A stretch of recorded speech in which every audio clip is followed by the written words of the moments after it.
Hello, my friends, and welcome back. Thank you very much for being with me again today. I stated on numerous occasions before, uh, obviously not in the future, that I try to refrain from reporting news from the Ukrainian war, which is, the Russians pushed forward, the Ukrainians pushed them back. They took this town. No, we took it. No, we have it. Because from my observation, I saw a pattern, and the pattern is there's certain things that are sensational and exaggerated. And then you have to wait about 2 or 3 days until you really get the facts when they settled. For instance, let's say the Russians are breaking through a strategic point, and the Ukrainians say, well, the Russians tried to press through this, but they were pushed back by the Ukrainians. Okay, and then the next day you find out, well, it's intensive fightings in that location. And the third day, well, maybe the Ukrainian army will relocate, get different positions, and then in the fourth day or whatever you find out, hey, they ran away, they retreated, the Ukrainian army retreated.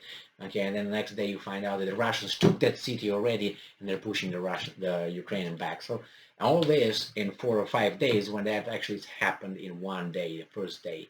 But they don't want to make it. Sometimes they want to make it sensational, like, oh, they already broke through, and then you find out they're still fighting over there. And then sometimes you find out that, oh, they broke through, but they were pushed back, when actually they broke through and they're going and pushing the army, the other ones, back west. So that's why sometimes I wait 2 3 days before I make a video regarding something, because I'm afraid to. I don't know. I don't want to look like a clown saying stuff that are not there, and then I have to come back and say, my bad. I just gulp, jumped on the bait, and I just made a video just to make a video. I don't like that kind of things. So, and this is about the, for instance, Lysychansk um, situation where they say, okay, the Russians pushed them over the river from Severodonetsk, and then, oh, they retreated from Lysychansk because they were afraid to be encircled. It was about 5 days ago or 4 days ago when this occurred, and then, oh, no, they're still fighting in Lysychansk. How are they still fighting in Lysychansk when they retreated? So now this article is telling us that, like, this is like the fifth day, when they tell us what actually is over there. So this comes from the Republic World, from over there is, yes, it's tomorrow, June 30th. Here is still June 29th. Russian fight to encircle Ukraine's last eastern stronghold. I'm sorry, not stronghold. Stronghold. Anyway, Russian forces battled Wednesday to surround the Ukrainian military last stronghold in a long contested eastern province, as shock reverberated from a Russian airstrike on the shopping mall, blah, blah, blah. We don't care about that here.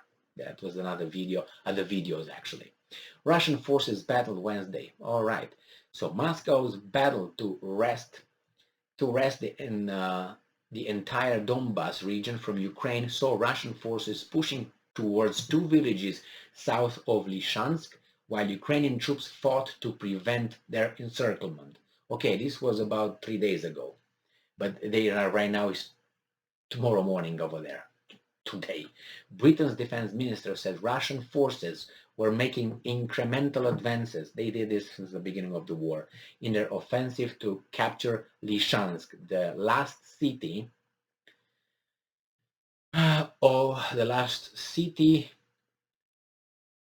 the last province under Ukrainian control following the retreat of Ukraine's forces from the neighboring city of Severodonetsk. This happened like 3 days ago. But all of a sudden we find out that only now they ran away from the risk of being encircled.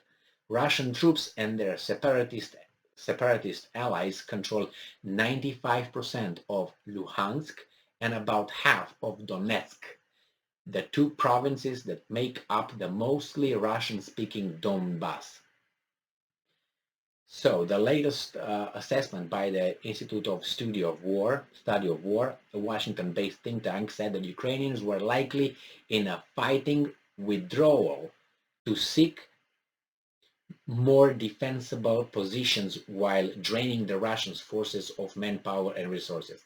So in plain English, they were running away, they were retreating to find positions and shooting at the Russians. Okay, Rambo movies, 90s, 80s, 90s, whatever they was, not 2022. All right, so this is another thing here. They say that Avril Haines, the U.S. Director of National Intelligence, says Russia may think time is on its side due to the escalating cost borne by the West and fatigue as the war grows longer. The most likely scenario predicted by American intelligence, Haines said, is a grinding struggle in which Russia consolidates its hold over southern Ukraine by the fall. Right, so I think that this is the reality. Finally, they say this, what they say in the article that I posted maybe 2 days or three days ago, I guess, when I said that Lysychansk fell and they are retreating from Lysychansk. That's the article where it said, well, they are moving exactly what this guy says now on the 30th over there, 29th over here. So nevertheless, I say it's a done deal over there, and the Russians are moving westwards step by step. And what I observed is that they do not leave behind anything in a way of that could create problems. That means they're very, even if they move slowly, they don't leave behind. If they move faster, there's the risk that you leave behind packs of fighters who can create problems, and then you have to bring back, and you have to have like two fronts going, and these ones move forward like a spear point, go to like a blitzkrieg if you want, and these guys should come after them for whatever, to clean up after whatever is left over. But it seems like the Russians don't do that. They just go slowly with one front forward. They don't do like, for instance, they did the Germans in the Second World War with the blitzkrieg, that they bypassed the Maginot Line that the French were building north-south, thinking that if the Germans are going to invade again is going to be a trench war, like it was the First World War. And the Germans said, no, we're not going to do that. We're going to go across over north of Maginot Line. We're going to, instead of going through it, going like this, Belgian lowlands, and went behind it. But they went so fast, the Germans, with the blitzkrieg, it's like an arrow like this, like going like that. We went too fast, because when you go forward, you have to come from behind with resources, food and armament, and and not only the tanks going forward. You need the infantry coming with you so they can support you like that. But if you go too fast, like they were going too fast, it's the risk of encirclement, because you go too fast, and these guys that you bypass, so you go, this is Maginot Line, you go around, you get too fast, these guys here, they can cut you off like that. And then they encircle you, hey, you're by yourself here, and the other army is here. So they had to stop, the Germans had to stop for the guys to come and to bring everything back. And then so that's why the Russians don't do that. Even like a Stalingrad, when they did a Stalingrad, they broke to the, I think, the Fourth Army, the German Fourth Army, I think it was, in the south, and then of Stalingrad, the same, and then they encircled it with the north, the same, but they were blitzkrieg, arrows. Then they shook hands when they met over there, and that was it with Marshal Paulus at that time. Well, nevertheless, I think the Russians are just playing a different kind of war. And that, I think, it's obvious. Thank you very much for being with me again today. Stay strong, stay smart, look for the truth, and be just.